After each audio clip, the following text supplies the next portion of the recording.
information that Indian Airlines flight IC814 has been hijacked. There is still no information on the identity of these men or their demands. The plane hijacked. Christmas Eve, 1999. For the passengers on this Indian Airlines flight, a short 1.25-hour journey to New Delhi is about to turn into days of terror. Not all will reach their destination alive, but the events which are about to unfold go beyond these individuals. When matters here reach their ultimate conclusion, there will be deadly consequences across the world, and another chapter would be written in the history of terror.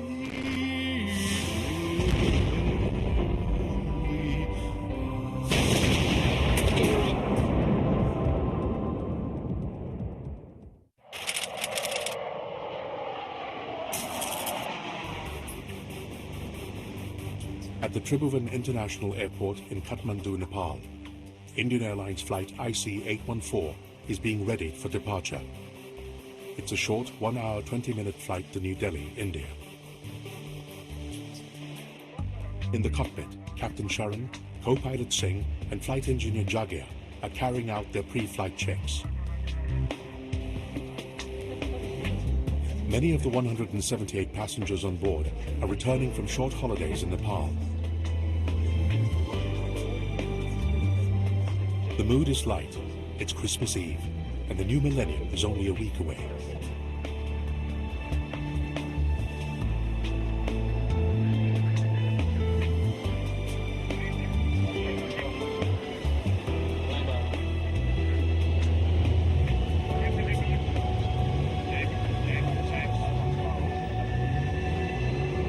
When IC814 departs Kathmandu soon after 4 p.m., there is little indication that this flight will be anything other than routine.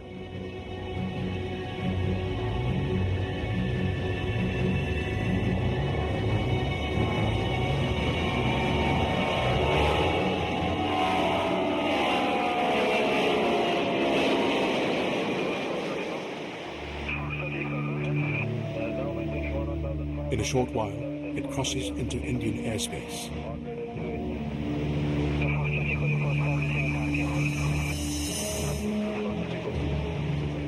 In the cabin, flight attendants commence the drink service. On a flight as short as this, they need to be efficient and quick. The service on the Kathmandu-Delhi sector was proceeding smoothly. I decided to offer some tea coffee to the captains.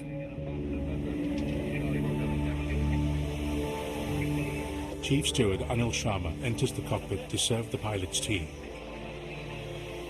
By the time he steps out, the lives of everyone on board IC814 would have changed forever. The moment I turned my face towards the galley, I saw somebody wearing a mask, a bespectacled, short-statured fellow.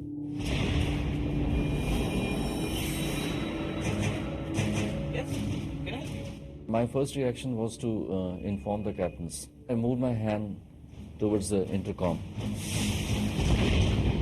When he was going back, immediately I could see one person entering the cockpit.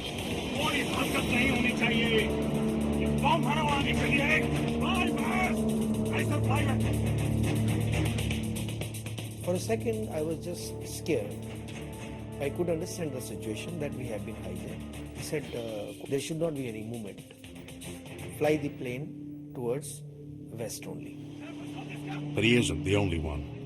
In fact, there are 4 other heavily armed hijackers, and they've taken over the aircraft with ruthless efficiency. I could hear voices saying, "Throw the food down. Throw it down quick, under your seats."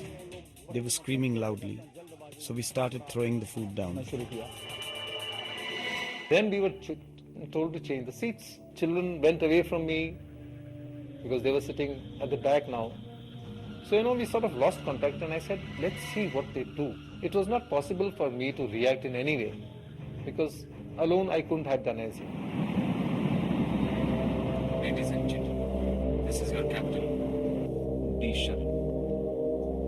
Our plane has been hijacked.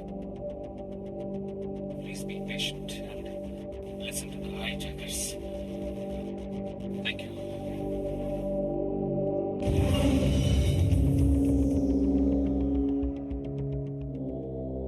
biggest worry was my daughter. What's happening to my daughter? Because she was not sitting with me, she was far away. Then I removed my blindfold and I stood up like this with my hands up. And within 2 seconds, and this guy was on me with his revolver pointing at me, he said, you sit down, otherwise I'll kill you, I'll shoot you. That is the time when he found my voice a little, with anger and, that tenor was there, that worry and everything. And I think he realized this man means business, Then he said, see quickly and sit down. I turned around, looked at them, they were both there, sitting. I saw them and I sat down.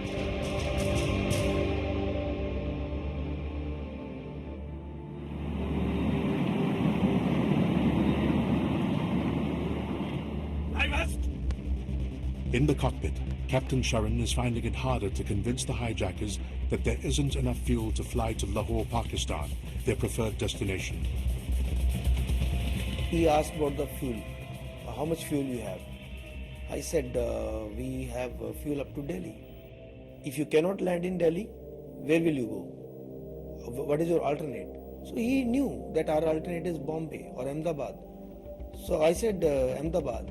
Then he said, if you can go to Ahmedabad or Bombay, why can't you go to Lahore? Lahore is nearer than Bombay from Delhi. As night falls across the Indian subcontinent, IC-814 is still flying west, its destination unknown. On board are 189 passengers and crew, held hostage by a group of dangerous armed men. In the cockpit, Captain Sharan is playing a dangerous game of his own. Unseen by the hijackers, he's triggered an emergency transponder, letting Indian air traffic controllers know that IC-814 has been hijacked.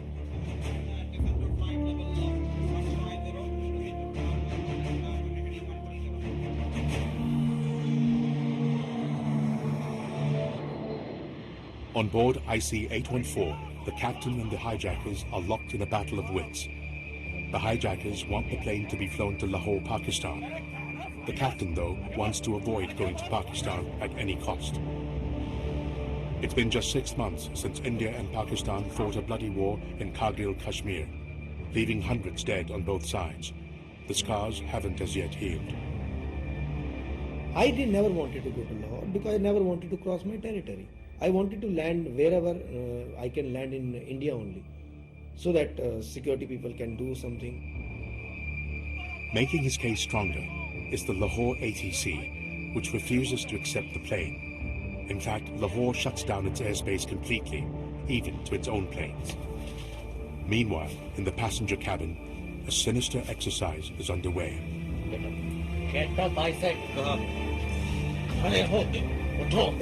8 male passengers are separated from the others and moved to the executive cabin. Amongst them is 27-year-old Ripon Katiyar, who is returning from his honeymoon with his bride Rachna.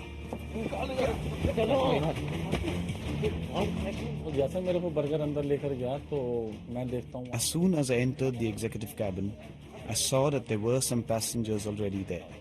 My hands were tied with nylon rope. Then he pressed the recline button and pushed my seat back. After that, my seat belt was fastened.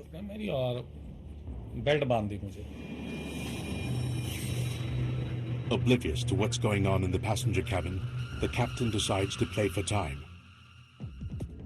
I reduced my speed by about 40% because my point was to give maximum time wherever we land, either in Delhi or Amritsar, so that the preparation can be done. But IC-814 is rapidly running out of fuel, and the captain out of options. The hijackers, though, are unrelenting. They will not allow the plane to land on Indian soil.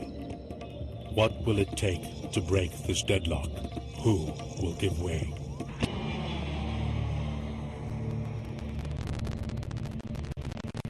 Indian Airlines flight IC-814 en route to New Delhi, India from Kathmandu, Nepal, has been taken over by 5 hijackers who have managed to smuggle on board guns, knives and grenades. The hijackers are demanding the pilots fly the aircraft to Lahore, Pakistan. The Pakistani authorities have shut down their airspace and refused permission for the plane to land. With his fuel rapidly running out, Captain Sharon's best bet is to make for the North Indian city of Amritsar, about 50 kilometers east of Lahore. But the hijackers, fearing that Indian security forces will storm the aircraft, do not want it to land in Indian territory. I really begged for passengers that please let me land, everybody will die. They never wanted to land in Amritsar, so they took about 2-3 minutes. All hijackers were at the back and they had some discussion, and then they came in. Then they said, are you sure aircraft will be refueled? I said, yes, it will be refueled, and you please let us land in Amritsar. The captain's tactics pay off. The hijackers agree to allow the plane to land in Amritsar on the captain's personal guarantee that it will be refueled immediately.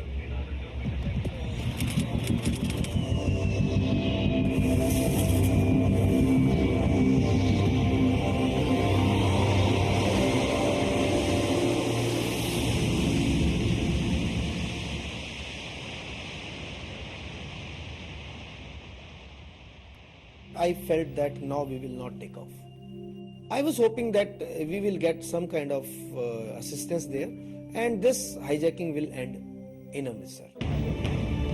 The Indian Crisis Management Group in New Delhi, chaired by Prime Minister Vajpayee, doesn't allow local forces in Amritsar to storm the aircraft, but insists they wait for the National Security Guard, or NSG, India's crack anti-hijacking force, to get to Amritsar from Delhi.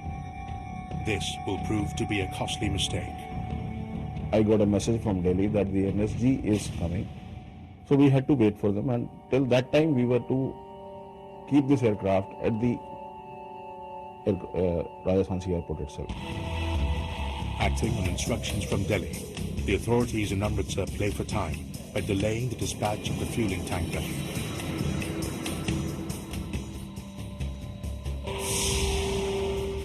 But the delay is making the hijackers increasingly frantic and belligerent.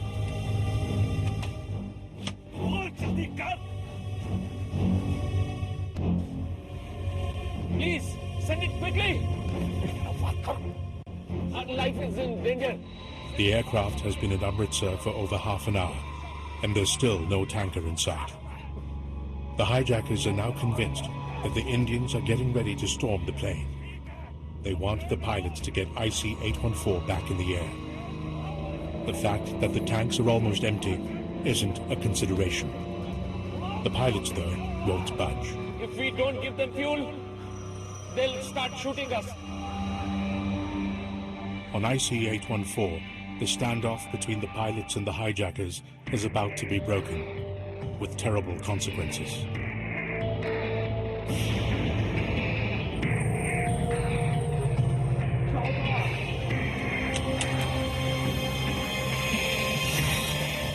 When the pilot didn't take off, all of a sudden, one of the terrorists called Doctor came in, and he stabbed Rupin Katyal in the chest a number of times.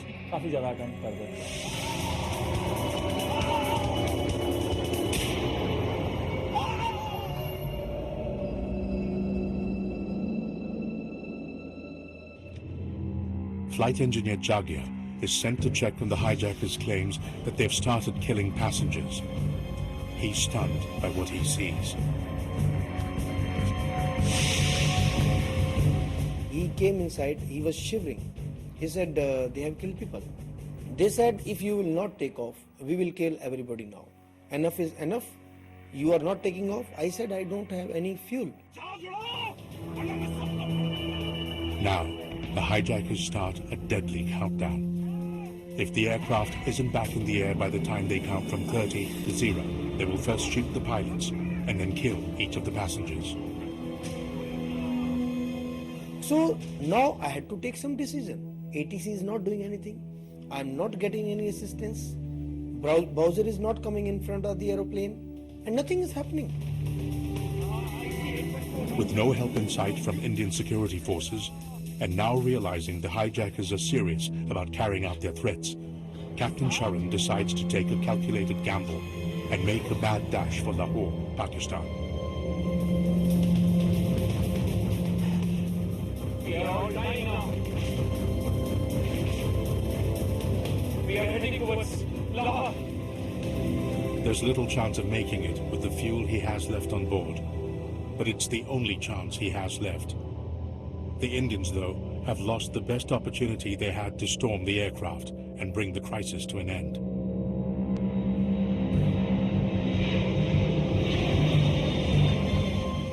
All the time pilots were saying that they don't have any fuel left. So we were very sure that the aircraft would not take off unless and until we refuel the aircraft. We said to Amritsar that they should have a sniper or a sharpshooter go along with the Bowser and shoot at the tires to disable the aircraft. Somehow or the other this didn't happen. There could be many reasons for it, but none that was communicated to us in the crisis management group. I think the reaction was quite, I would put it, amateur in Delhi. When the first news was heard, surely the NSG should have been put on notice to take off very quickly.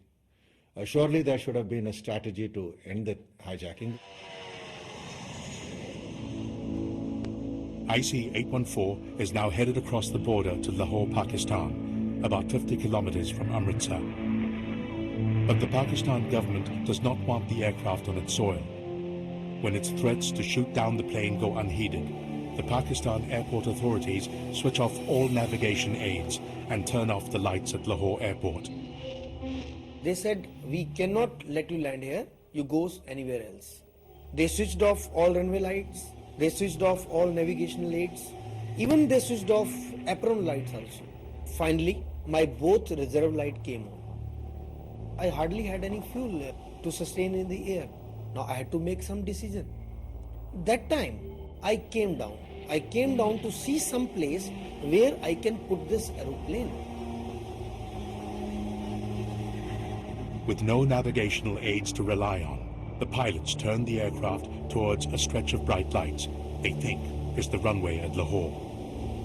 It's only when the aircraft is dangerously close to what they believed was the runway that the pilots realize they've made a serious mistake. Boss! ये तो road है!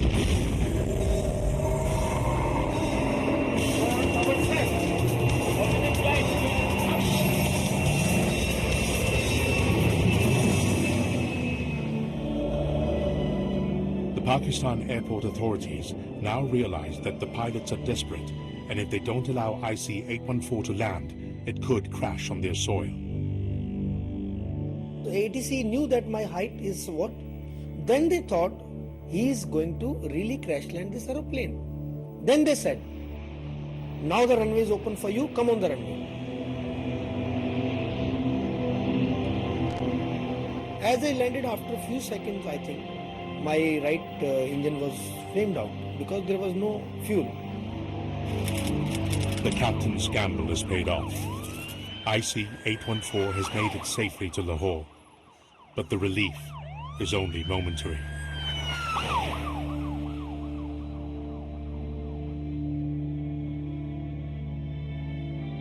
Back in the cabin, the injured passengers are slowly bleeding to death. If they are to have any hope of making it, they must receive urgent medical attention.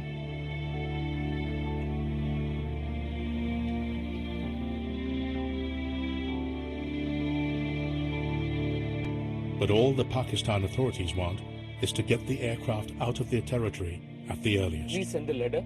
There are injured passengers on board. I asked ATC, I begged for this, please send the letter.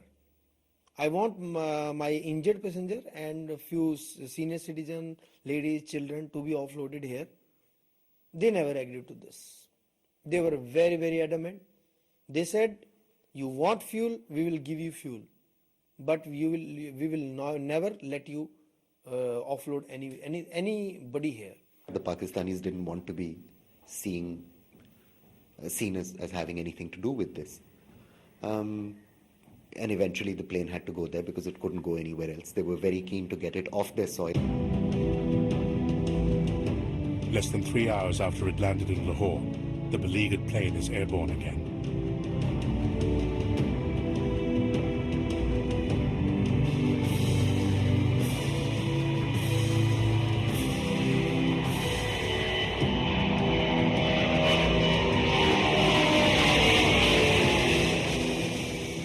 Back in India, rumors that some passengers have been killed by the hijackers spreads panic amongst the crowds that have gathered at New Delhi airport.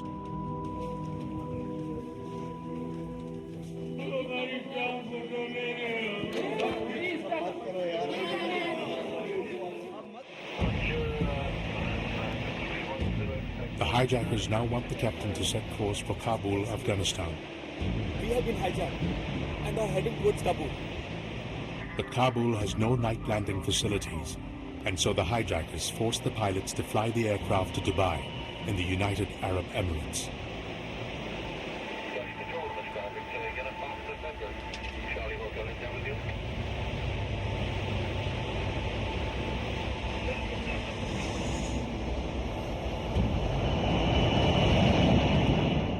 Somewhere in the night, Ripon Katyal, who's been bleeding profusely since he was stabbed by the hijackers, breathes his last.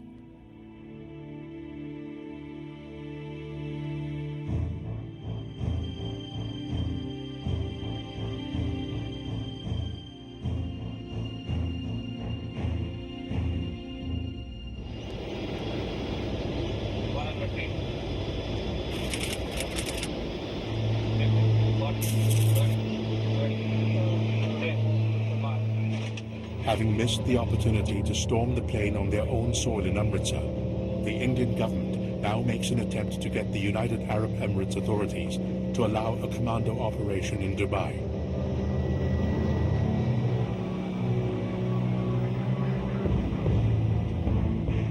The government of UAE, the local authorities in Dubai, were not at all willing to permit any commando action. That is to keep the aircraft there for a period which would allow us to send commandos from India.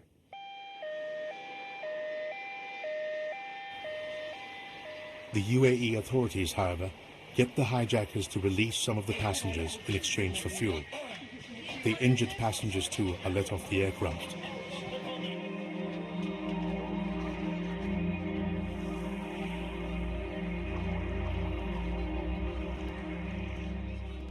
On ground at Al-Minhad, we'd been there for about 10 minutes when Berger walked up to me and says, "Get up." I obeyed him. We went into the J class. So I looked down. I found a young man who was shirtless and had a lot of blood all over him, lying on one of the seats.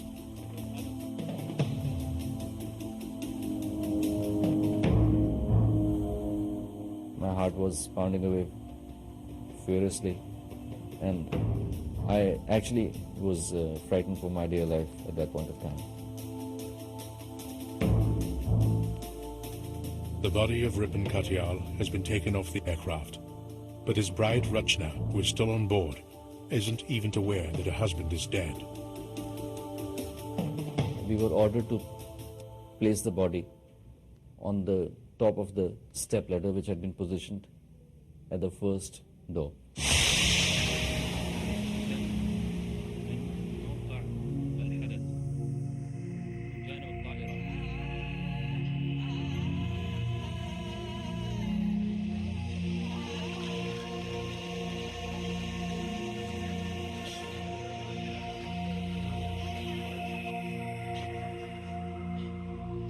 As the released passengers make their way to the arrival terminal, IC-814, which has been refueled, takes off once again. Its destination unknown.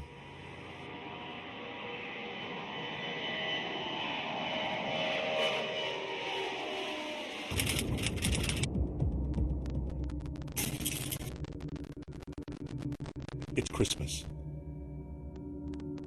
But for the 162 passengers and crew still remaining on Indian Airlines flight IC-814, there is little reason to celebrate. It's been almost 18 hours since the aircraft was taken over heavily armed hijackers. One passenger has been killed, another injured. Their night just got a little more complicated. Unknown to any of the passengers, IC-814, which had been flying north through the night, has landed in Kandahar, Afghanistan.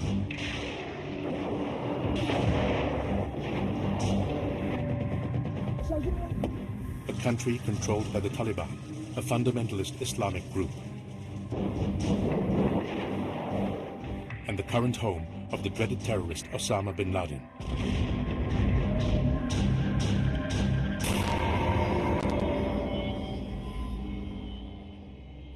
I could see open Pizarro was coming towards the aircraft.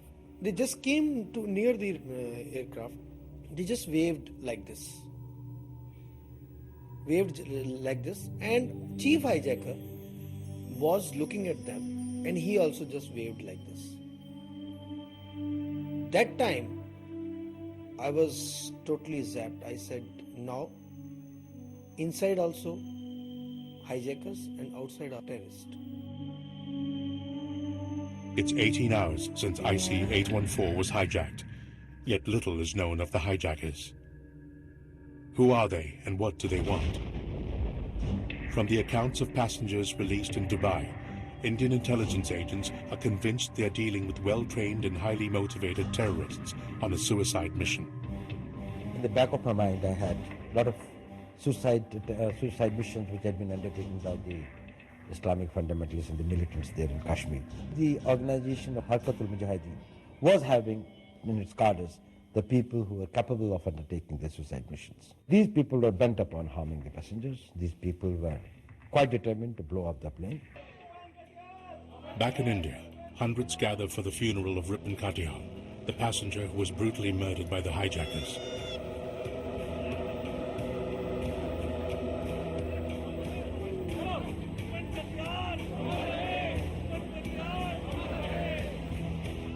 As images from the funeral are broadcast on television screens across the globe, pressure on the Indian government to resolve the crisis begins to mount.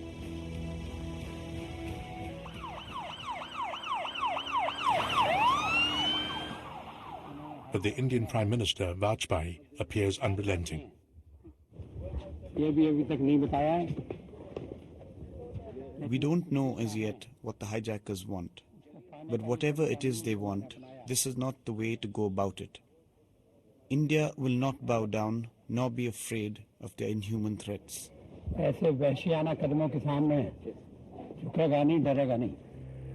The Indian government does not recognize the Taliban regime in Afghanistan and has been amongst its most vocal critics.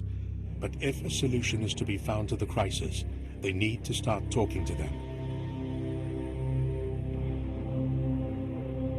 We are expecting that the Indians will come soon and take it very serious, but it seems that they are very cool. It's not just the Indian government that's uncomfortable with the fact that IC-814 is in Kandahar, Afghanistan. Inexplicably, the hijackers too want the aircraft refueled at the earliest and for it to be flown out of Kandahar. The pilots, though, refuse to cooperate. They insist that it's unsafe to fly the aircraft again without a thorough engineering inspection. IC-814 isn't going anywhere for now. But the hijackers aren't sitting idle. They've gained access to the cargo hold through a trap door in the cockpit. I could hear noises, something is happening in the cargo hold. I knew that some bag is there and they wanted to remove that bag. The hijackers eventually managed to retrieve a bag from the cargo hold. In the morning, I went to the cockpit. I could see a lot of different kind of weapons, different color of hand grenades. Then the pedestal was full of bullets. It is now clear that the hijacking has been planned with meticulous detail. But how far will the hijackers go, and what do they want? Back in Delhi, the relatives of the passengers get together. Angered by the Indian government's inability to end the crisis, they storm the high-level press conference of Jaswant Singh, the External Affairs Minister, demanding the government secure the release of the passengers. Will he keep us informed in future so that we don't have to grope around in the dark and create such a big party? Television networks around the globe grabbed the story, further increasing pressure on the Indian government to negotiate with the hijackers. Here is the ego. The Kashmir problem is a political problem. Finally, the Indian government puts together a team of negotiators who land in Kandahar, Afghanistan on the 27th of December, 4 days after IC-814 was first taken over by the hijackers. Unknown to the Taliban, the Indians have a team of crack commandos hidden on board. Clearly, the Indians are keeping open the option of storming IC-814. Immediately when we landed up, we found that we were surrounded by the Taliban irregulars, people very shabbily dressed, carrying various types of weapons, taking positions which are not the conventional tactical positions for protection of an aircraft. It was almost like an offensive positions. With the Taliban militia taking offensive positions around the aircraft the Indian negotiators have arrived in, a lightning strike by the Indian commandos isn't a feasible option. The only way forward for the Indians is to begin negotiating with the hijackers. Chief was talking to them. He must have touched a switch. It was all around the plane. And he said that there can be no compromise in the case of Maulana. We don't know who Maulana was. Finally, it becomes clear. The hijackers' main objective is the release of Maulana Masood Azhar, the Secretary General of the Harkat-ul-Mujahideen, a militant organization operating in the Kashmir Valley. This was not a commander of large armies. It was not a commander of thousands of men. It was instead a commander of a very small number of people, but people he could inspire to act with a ferocity and commitment perhaps no other organization could inspire in its cadre at that point. Arrested in 1994, Maulana Masood Azhar was incarcerated in the Kot Balwal jail in the troubled state of Jammu and Kashmir, the disputed region over which India and Pakistan fought 3 wars. Several attempts had been made to secure his release. In 2 of these attempts, foreign tourists had been kidnapped and murdered. An attempted jailbreak had resulted in an accomplice being killed by jail guards and Maulana trapped in a tunnel that proved too small for him. This attempt, however, is on a different scale. Indian intelligence agencies have also discovered a startling fact, that the chief hijacker is the younger brother of Maulana Masood Azhar.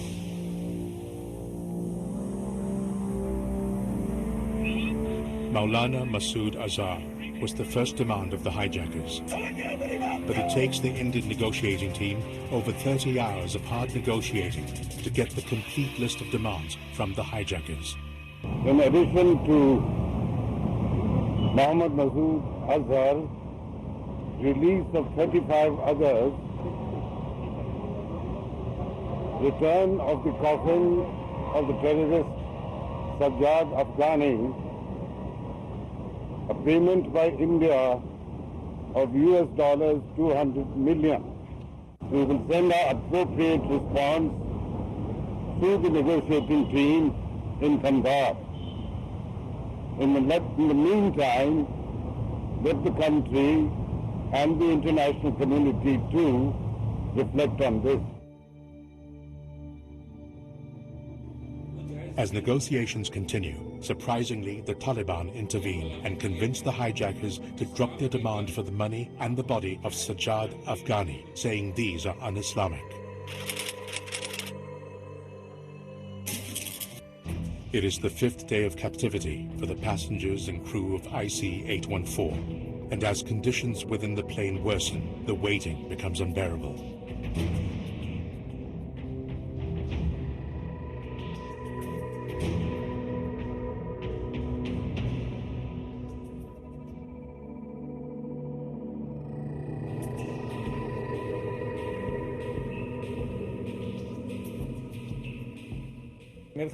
My brother-in-law, who was with me, ate just once in 8 days because the toilets were overflowing. Especially seeing my family captive, especially seeing the discomfort, the physical threat that they were under. that really, really angered me. People had sort of given up all hopes. I, for one, I had reached a point where I said, enough is enough. You want to blow it apart, you want to kill anybody, including me, go right ahead. But let's get over and done with this, because patience was nearing its end. As news of the conditions in the plane reached the relatives and media in India, there is increasing pressure on the negotiators to reach a settlement. But with neither side giving way, is this possible? It appears that a breakthrough has been achieved on the 29th, the 6th day of the hijacking drama, when the hijackers agreed to release 35 women and children as a gesture of goodwill. The segregation or the release of women and children would have meant that only men would be left on board. And somewhere it gives you the eerie feeling that if they have to dispense with us, they will without batting an eyelid. And that time, I just turned around and looked at them. I was like, you can't go. It's very easy to die yourself, but it's impossible to see your family or your near or dear ones die. You can't see that. But as the hours pass by, hope of a settlement vanishes again. In fact, the negotiations break down completely.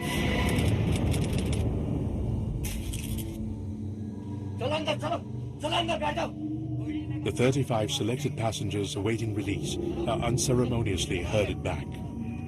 There was a lot of commotion, and I found children and women hurrying back towards the economy class. That's when we realized that things had gone wrong again.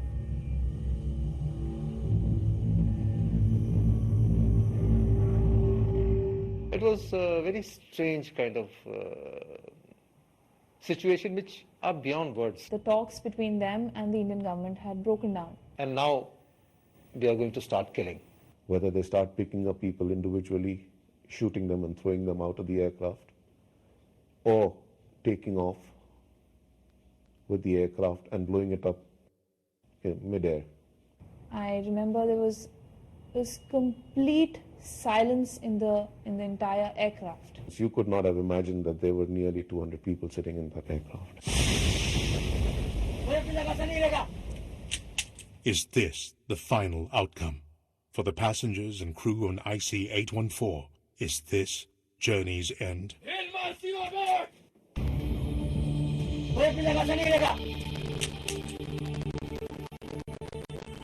Negotiations between the hijackers and the Indian negotiators have broken down in Kandahar, Afghanistan. The hijackers have told the passengers that they will now start killing them one at a time. Stunned by the sudden turn of events, the passengers await their fate in deathly silence. Time kept on ticking by. There was nothing happening. There was people were sitting, they were anticipating something's going to happen.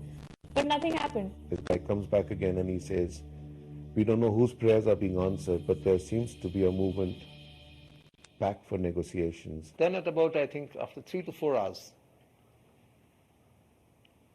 we were told that there's a good news for you, that the government of India has agreed to release to our demands, and now you shall be free. The passengers are to be freed, but at what cost? As a result of the negotiations with the Taliban and the hijackers, there has been an agreement for the release of all the hostages in exchange for 3 militants. How many? 3. Who are these 3? The 3 incarcerated terrorists to be freed are Maulana Masood Azhar, who is accused of being a member of the Harkat al-Mujahideen; Omar Sheikh, a British national who studied at the London School of Economics, a devoted follower of Maulana Masood Azhar, who had been arrested on charges of kidnapping foreign nationals in Kashmir; Mushtaq Ahmed Zargar, the chief commander of the militant group Al-Ummah Mujahideen, jailed for terrorist attacks in Kashmir. I think the end deal was the worst case scenario for India, the worst case scenario. And I believe it was completely unnecessary. It was secured merely because a completely irrational deadline was placed on it. The Prime Minister made that, I think, deeply questionable statement that we didn't want them to spend New Year in captivity. Supposing we had said, fine, we wash our hands off. The public wouldn't have allowed us to do that. We would be asked to negotiate. And once you negotiate, and this is what you get. The 3 terrorists are released from prisons in different parts of India and are brought to Delhi, from where they will board a flight to Kandahar.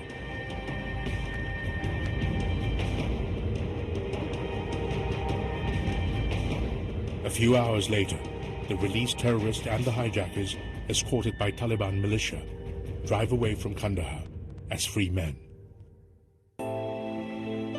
On board IC-814, the passengers and crew celebrate their freedom. This rare footage, shot by a passenger, captures the mood on board the aircraft, moments after their release. When they said that you're released, you really felt good and shaking hands. It was wonderful to be in that time, and everybody was hugging each other. Suddenly, you felt like lifeless, you felt weightless, you were floating around because that severe stress was suddenly gone. It's New Year's Eve, 8 days after IC-814 was hijacked. All its passengers and crew, except one, are free and safe in India. Their journey complete. At Delhi airport, thousands gather to give the survivors a hero's welcome. But even as the celebrations continue through the night and into the new millennium, a disturbing question remains unanswered. Did the Indian government err in releasing 3 dangerous terrorists in exchange for the lives of the passengers and crew on board IC-814? It's a question that has no correct answer. But if those who made the decision knew then what we know now, would the story of IC-814 have ended differently? Maulana Masood Azhar moved back to Pakistan, where soon after his release, he founded the militant Jaish-e-Mohammed. The Jaish is accused of numerous attacks, including the one on the Indian Parliament on December 13, 2001, which killed 7 innocent people and injured 18 more. They're also held responsible for the attack on the Jammu and Kashmir Legislative Assembly. He now lives free in Pakistan. Omar Sheikh has been named one of the key financiers of Muhammad Atta, the pilot of one of the jets that hit the World Trade Center on September 11th. He's presently facing the death sentence for the killing of the American journalist Daniel Poe. Mushtaq Ahmad Zagar is now in Muzaffarabad, the capital of Pakistan-administered Kashmir. He's reportedly engaged in reviving his militant group Al-Ummah Mujahideen. It is now known that the 5 hijackers are Pakistani nationals, reportedly living free in Pakistan. Interpol and the Indian Central Bureau of Investigation have made formal requests to the Pakistan government to arrest and extradite the hijackers. But these requests have gone unheeded. Little is known of what the hijackers did after December 1999. IC-814 was clearly their moment of glory. How the hijackers managed to smuggle on board their guns and grenades has never been conclusively established. However, after the hijacking of IC-814, the Nepalese government reviewed and tightened security measures at Kathmandu's Tribhuvan International Airport. Indian Airlines, which had suspended its flights to Nepal, resumed operations 6 months later, but it now conducts secondary pre-boarding security checks on all its passengers using its own personnel. And the government of India decided to introduce sky marshals on select flights. The passengers on the plane returned to their normal lives, but were forever changed in some way by the events of those 8 days on board IC-814. You learn to respect very simple things like one full glass of water, or having 5 meters to walk, even clean air to breathe. Actually, even that is something you respect. There are times I wake up at night with cold sweat, and a feeling that I'm still sitting in that chair. When you are sitting there, you realize how loneliness can be. It has affected me badly. I was scared. I used to get dreams. Everything is written strongly on my mind. Nothing has been fade out.